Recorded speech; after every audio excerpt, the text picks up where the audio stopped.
मैं मंदबुद्धि था। अपने मन के जज्बात व्यक्त करता भी कैसे, जब समझ ही कुछ नहीं आता था।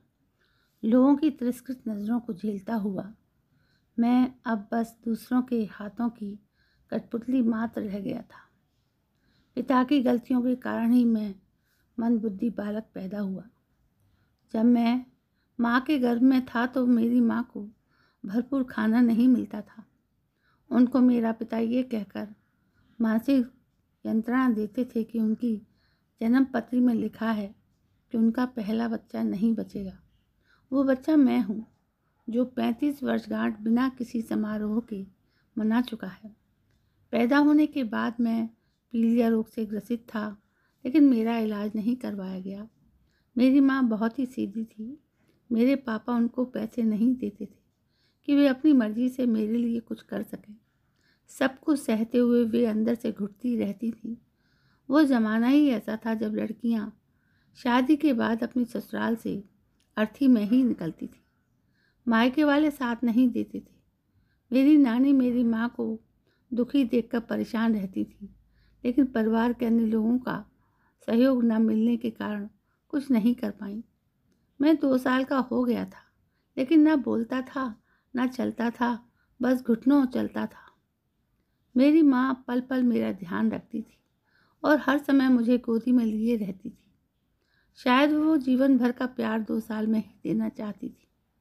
मेरा पैदा होने के बाद मेरे कार्यकलाप में प्रगति न देखकर वे बहुत अधिक मानसिक तनाव में रहने लगी, जिसका परिणाम यह निकला कि वे ब्लड कैंसर जैसी घातक बीमारी के कारण 3 महीने में ही चल बसी।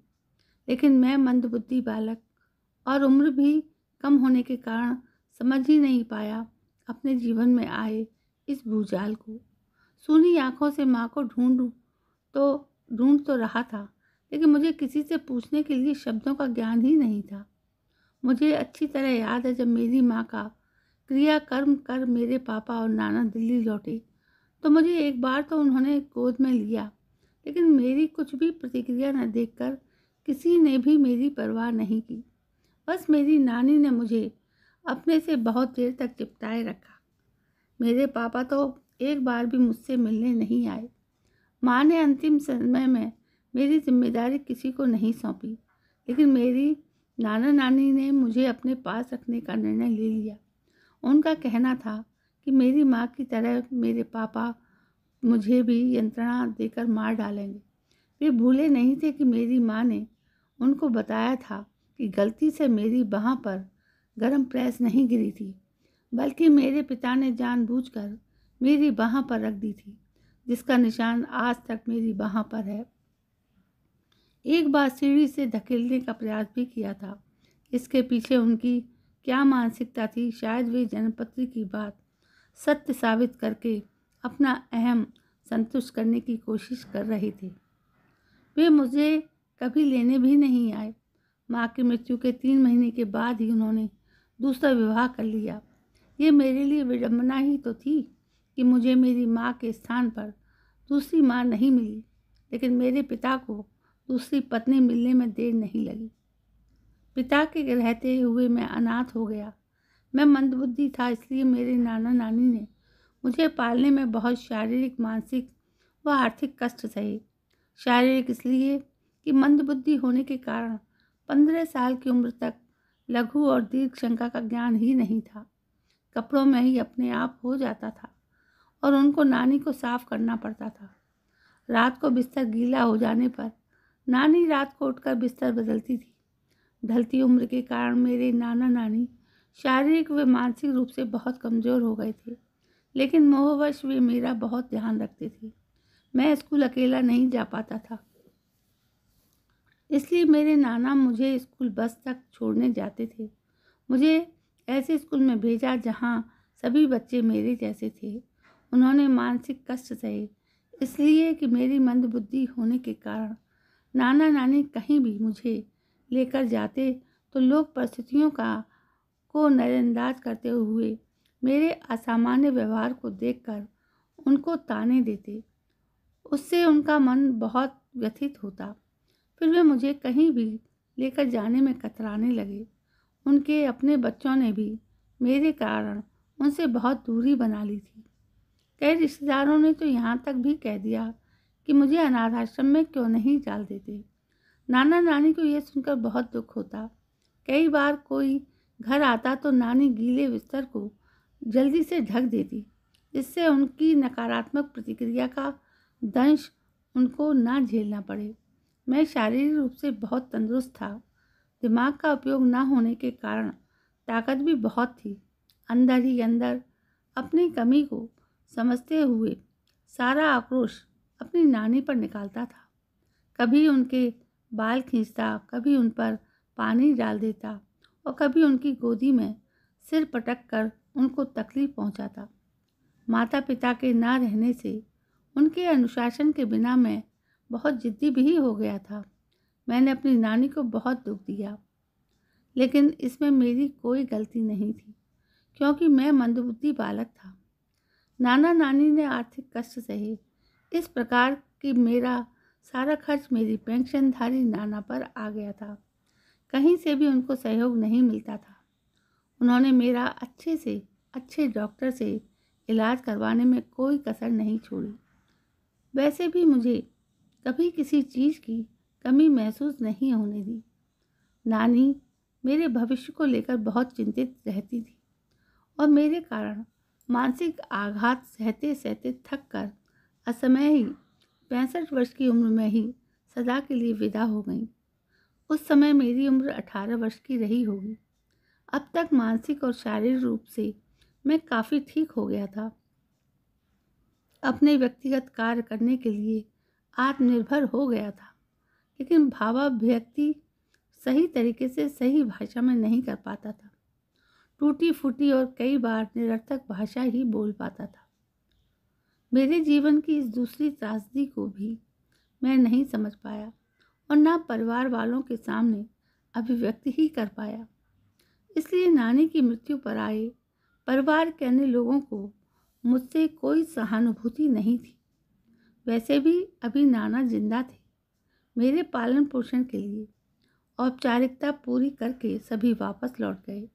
नाना ने मुझे भरपूर प्यार दिया। उनके अन्य बच्चों को मुझसे ईर्ष्या भी होती थी कि उनके हिस्से का प्यार भी मुझे ही मिल रहा है, लेकिन उनके तो माता पिता भी थे। मैं तो अनाथ था। मेरी मंदबुद्धि के कारण यदि कोई मेरा मजाक उड़ाता तो नाना उसको खूब खरी खोटी सुनाते, लेकिन कब तक। वे भी मुझे छोड़कर दुनिया से विदा हो गए। उस समय मैं 28 साल का था, लेकिन परिस्थिति पर मेरी प्रतिक्रिया पहले जैसी थी। मेरा सब कुछ लुट चुका था और मैं रो भी नहीं पा रहा था। बस एक एहसास था कि नाना अब इस दुनिया में नहीं है। इतनी मेरे अंदर बुद्धि नहीं थी कि मैं अपने भविष्य की चिंता कर सकूं। मुझे तो पैदा ही कई हाथों की कठपुतली बनाकर किया गया था, लेकिन अभी तक मैं ऐसे हाथों के संरक्षण में था जिन्होंने मुझे इस लायक बना दिया था कि मैं शारीरिक रूप से बहुत सक्षम और किसी पर निर्भर नहीं था और कोई भी कार्य जिसमें बुद्धि की आवश्यकता नहीं हो चुटकियों में कर देता था। वैसे भी जो व्यक्ति दिमाग से काम नहीं करते शारीरिक रूप से अधिक ताकत वाले होते हैं। मेरी मनोस्थिति बिल्कुल 2 साल के बच्चे की तरह थी, जो उसके साथ क्या हो रहा है, उसके लिए क्या अच्छा है क्या बुरा है समझ ही नहीं पाता। लेकिन मेरी याददाश्त बहुत अच्छी थी। गाड़ियों के नंबर, फ़ोन नंबर तथा किसका घर किस स्थान पर है मुझे कभी भूलता नहीं था। कहने पर मैं कोई शारीरिक कार्य कर सकता था, लेकिन अपने मन से कुछ नहीं कर पाता था। नाना की हालत गंभीर होने पर भी मैंने अपने पड़ोस की एक आंटी के कहने पर अपनी मौसी को फ़ोन से सूचना दी तो आनन फानन में मेरे मामा और मौसी पहुंच गए और नाना को अस्पताल में भर्ती कर दिया। डॉक्टरों ने देखते ही कह दिया कि उनका अंतिम समय आ गया है। उनके क्रियाकर्म हो जाने के बाद सबने घर की अलमारियों का मुआयना करना शुरू किया।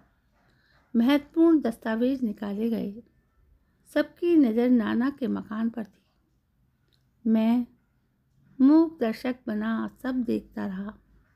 भरा पूरा घर था। मकान भी मेरे नाना का था। मेरे एक मामा की नज़र आते ही मेरे हष्ट पुष्ट शरीर पर टिक गई। उन्होंने मेरी मंदबुद्धि का लाभ लेकर मुझे मेरे मनपसंद खाने की चीज़ें बाजार से मंगवा कर दी और बार बार मुझे उनके साथ भोपाल जाने के लिए उकसाते रहे। मुझे याद नहीं आता कि कभी उन्होंने मेरे से सीधे मुंह बात भी की हो। तब तो और भी हद हो गई जब एक बार मैं नानी के साथ भोपाल उनके घर गया था और मेरे असामान्य व्यवहार के लिए उन्होंने नानी को दोषी मानते हुए बहुत जली कटी सुनाई। उनको मामा की बातों से बहुत आघात पहुंचा, जिस कारण नानी निश्चित समय से पहले ही दिल्ली लौट गई थी। अब उनको अचानक इतना प्यार क्यों उमड़ रहा है, ये सोचने की बुद्धि मुझ में नहीं थी। इतना सहयोग यदि नानी को पहले मिलता तो शायद वे इतनी जल्दी मुझे छोड़कर नहीं जाती। पहली बार सबको ये विषय विचारणीय लगा कि अब मैं किसके साथ रहूँगा। नाना से संबंधित कार्यकलाप पूरा होने तक मेरे मामा ने मेरा इतना ब्रेन वॉश कर दिया कि मैं कहाँ रहना चाहता हूँ किसी के भी पूछने पर मैंने झट से बोलता, मैं भोपाल जाऊँगा। नाना के कई जानने वालों ने मामा को कटाक्ष भी किया कि कैसे सब खत्म हो जाने के बाद उनका आना हुआ। इससे पहले तो उनको वर्षों से कभी देखा नहीं। इतना सुनते ही चोर की दाढ़ी में तिनका मुहावरे को सार्थक करते हुए वे उन पर खूब बरसे। परिणाम यह निकला कि बहुत सारे लोग नाना की 13वीं पर बिना खाए ही लौट गए। आखिरकार मैं मामा के साथ भोपाल पहुंच गया। मेरी दाढ़ी और बाल बहुत बड़े बड़े हो गए थे। सबसे पहले मेरे मामा ने उन्हें संवारने के लिए मुझे सैलून भेजा। फिर मेरे लिए नए कपड़े खरीदे, जिनको पहनकर मेरा व्यक्तित्व ही बदल गया था। मेरे मामा की फैक्ट्री थी, जिसमें मैं उनके बेटे के काम में हाथ बटाने के लिए जाने लगा। जब मैं नानी के साथ एक बार यहाँ आया था, तब मुझे इस फैक्ट्री में घुसने की भी अनुमति नहीं थी। अब जबकि मैं शारीरिक श्रम करने के लायक नहीं हूँ, तो उनके लिए मेरे माने ही बदल गए। धीरे धीरे मुझे समझ में आने लगा कि उनका मुझे यहाँ लाने का उद्देश्य क्या था। मैं चुपचाप एक रोबोट की तरह सारा काम करता। मुझे अपनी इच्छा व्यक्त करने का तो कोई अधिकार ही नहीं था। दिल्ली के जिस मकान में मेरा बचपन गुजरा, उसमें तो कभी जा ही नहीं सकती उसमें तो मैं कभी जा नहीं सकता, क्योंकि प्रॉपर्टी के झगड़े के कारण उसमें ताला लग गया था और मैं भी मामा की प्रॉपर्टी भर बनकर रह गया था। इसमें कोई बंटवारे का झंझट नहीं था। उनका ही एकमात्र राज्य था। मैं अपने मन से किसी के पास जा नहीं सकता था, ना किसी को मुझे बुलाने का अधिकार ही था।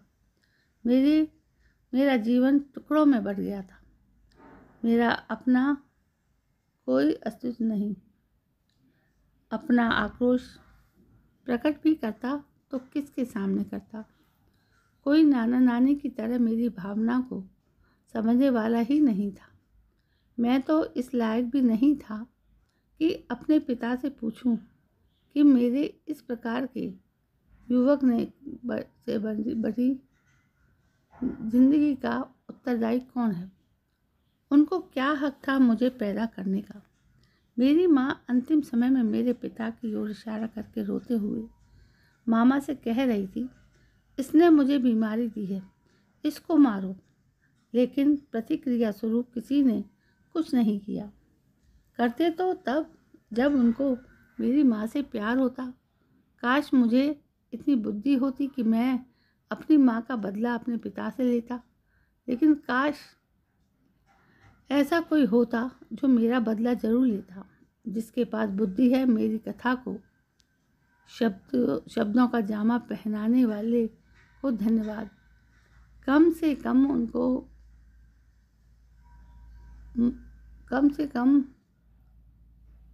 उनको मुझसे कुछ सहानुभूति तो है, जिसके कारण मुझ मंद बुद्धि बालक, जिसको शब्दों में अभिव्यक्ति नहीं आती, की मूक भाषा तथा भावना को समझकर उसकी आत्मकथा को कलमबद्ध करके लोगों के सामने उजागर तो किया। तो दोस्तों, ये थी एक मंदबुद्धि बालक की बहुत ही प्यारी कहानी जो आज इस वीडियो के माध्यम से आप तक पहुंची है। दोस्तों, ये कहानी ख़त्म होती है। मुझे विश्वास है कि कहानी आपको बहुत अच्छी लगी होगी, इसलिए वीडियो को लाइक करें, कमेंट करें, कहानी को शेयर करें। चैनल पर पहली बार आए हैं तो सब्सक्राइब करना ना भूलें। और फिर मिलेंगे एक नई वीडियो के लिए अगली बार। जय हिंद, वंदे मातरम।